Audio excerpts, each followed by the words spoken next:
وړوکې ماشومه ده د اوس هغه وړوکې د اوس دومره سړي سره روپۍ نه چې دوا راوړي نور چیپ دا څو شپو ده دا ماشومه؟ دغه تقریبا 300 ورځو ده.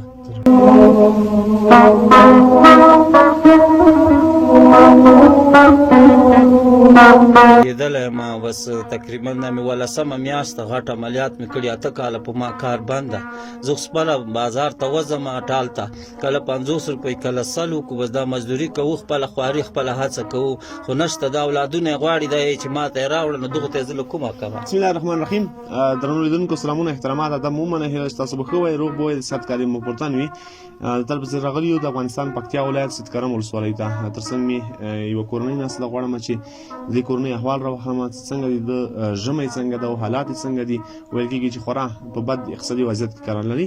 کاکا ډېر ښه راغلاست ته وایم راته ووایه چې ژوند مو څنګه دی او ژمی دی د کور حالات مو څنګه دي؟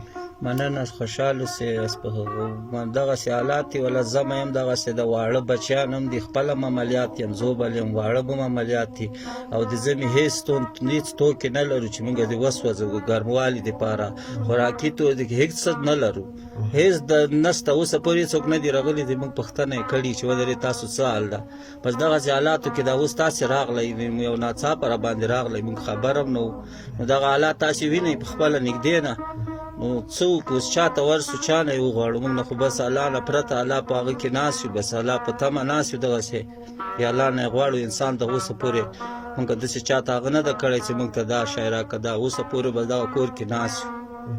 څه ستونزه لري عملیات دي چې عملیات دي کړي؟ د وظیفه کې ومه لګېدلی ما بس تقریبا دا مې 18 میاشت غټ عملیات مې کړي 8 کاله په ما کار بند ده. زه خپله بازار ته وځم ټال ته کله 50 روپۍ کله 100 وکړو بس دا مزدوري کوو خپله خواري خپله هڅه کوو خو نشته دا اولادونه یې غواړي دا چې ما ته یې راوړه نو دغو ته یې زه له کومه کومه. نو سخت او حالات ډېر هر سړی ویني چې دومره دردمنه وخت ته چې هېڅوک چا سره څه رقم مرسته نه کوي. دا ماشومان دي ټولې غواړي هغه وړوکې ماشومه ده د اوس هغه غواړوکې د اوس دومره سړي سره روپۍ نه چې دوا راوړي نور چیپ دا څو شپو ده دا ماشومه؟ دغه تقریبا 300 ورځو ده. اوس یې مور عملیات شوې ده. مور یې عملیات شوې ده؟ ته هم عملیات یې؟ هو. درنو هېوادوالو تاسو ډېر کوچني حالات ګورئ. ژمی د یخ دی کوټه اوس هم تقریبا ډېره یخه ده او دوی د ژمي د کوټې د ګرمولو لپاره څه نه لري. کاکا تر اوسه پورې چا مرسته کومک کوي؟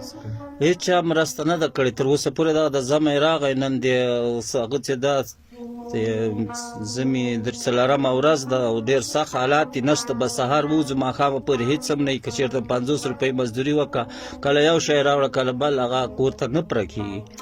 مخکې خو وضعیت ښه اوس وضعیت د 18 میاشتې کېږي ډېر خرابه ده هېڅوک هم نه دي راغلي تر اوسه پورې ما باندې کار بندیز د نصب کوی مزدوري. خدای مهربان دی کاکا ته خفه کېږه مه دا انسان هر وخت په یو حالات کې نه وي کله د چا په اصطلاح چې کله کاریاب کله دریاب انشاءالله تعالی زموږ به احساسه ورونه دي هغوی حتما تا سره همکاري کوي د دې کوچنیو ماشومانو لپاره د دې کاکا لپاره د دې کورنۍ لپاره حتما د ده سره همکاري وکړئ.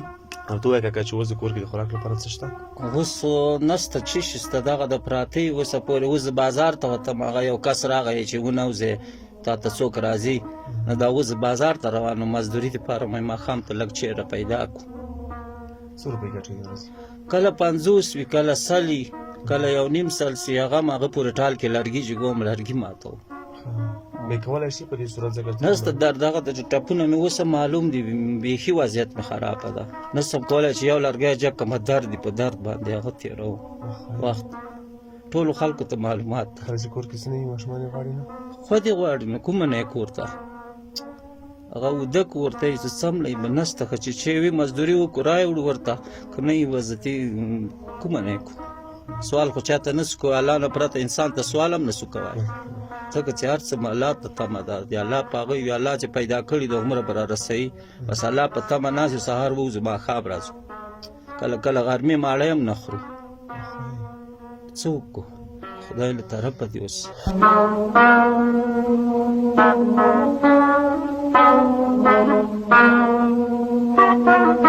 درنو لیدونکو دغه 3000 افغانۍ ده چې موږ هم یو ناڅاپي راغلو کنې د دې هېوادوال په دغه 3000 افغانۍ باندې چاره نه کېږي.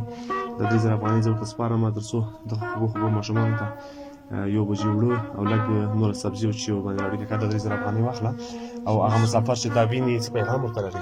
بس هغه مسافرونه دا چې هر چیرته بېوزله یو زنه باید د دې وخت کې ولس ته لاس ورکړي چې هر غریب ته باید د هغو مخنیوی وشي، ځکه چې خلک ځانونه وژني. نو څه وکړو؟ موږ خپله هم هڅه کوو چې خپله مزدوري وکړو، کاروبار. هر مسلمان دغه شی، هر مسلمان یې دا فرض ده چې بل مسلمان لاسنیونه وکړي. موږ اوس معیوبه یو پلون د مونږ څوک نشته. مونږ دغه د خدای په اسرې د الله په تمه ناست یو. انسان ته هم لاس نه ده اوږد کړی چې انسان هم غوښتي تاسې دغه د یو ناڅاپه راغلی، الله پاک دې تاسې تاجرونه درکړي.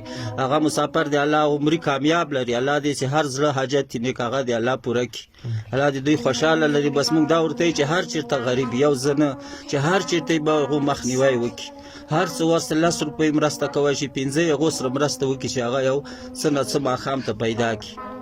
درنو هیوادوالو، با احساسه ورونو په داخل کې شتمنو او له هیواد څخه باندې با احساسه مسافرو، تاسو د دې کاکا حالات ولده رک روغ او ښه ځوان ښه روغ، خو بدبختې جګړې ترې نیمایي بدن اخیستی دی، یعنې غټه اپریشن یې ورته کړی ده. اوس یې دغه کوچني ماشومان، هغه چې د 23 شپو د کوچني ماشومه چې زېږېدلې ده، د هغې مور هم اپریشن شوې ده، دوی هم اپریشن ده، په ډېر یو بد اقتصادي وضعیت کې قرار لري.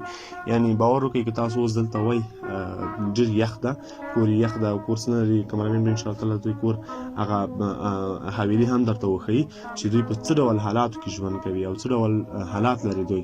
نو د انساني همدردۍ له مخې، د اسلامي ورورګلوۍ له مخې د دې کاکا سره مرسته وکړئ تر څو په دغه 3,000 4,000 افغانۍ باندې د ژمي نه تېرېږي. لطفا تاسو کومه همکاري هم کولی شي د دې کاکا ژوند تغییر کړي. هغه ماشومه چې نوې دنیا ته راغلې ده، د هغې ژوند تغییر کړي، هغې ته یو داسې دنیا جوړه کړي چې لکه څنګه چې موږ تاسو خپلو ماشومانو ته جوړوو. تر بیا چې زه جوهر او صدیقي راځو، موږ ته اجازه راکړئ. تاسو په پاک او لایزال رب سپارو. ښاد، اباد، خوشحاله او ارام دی.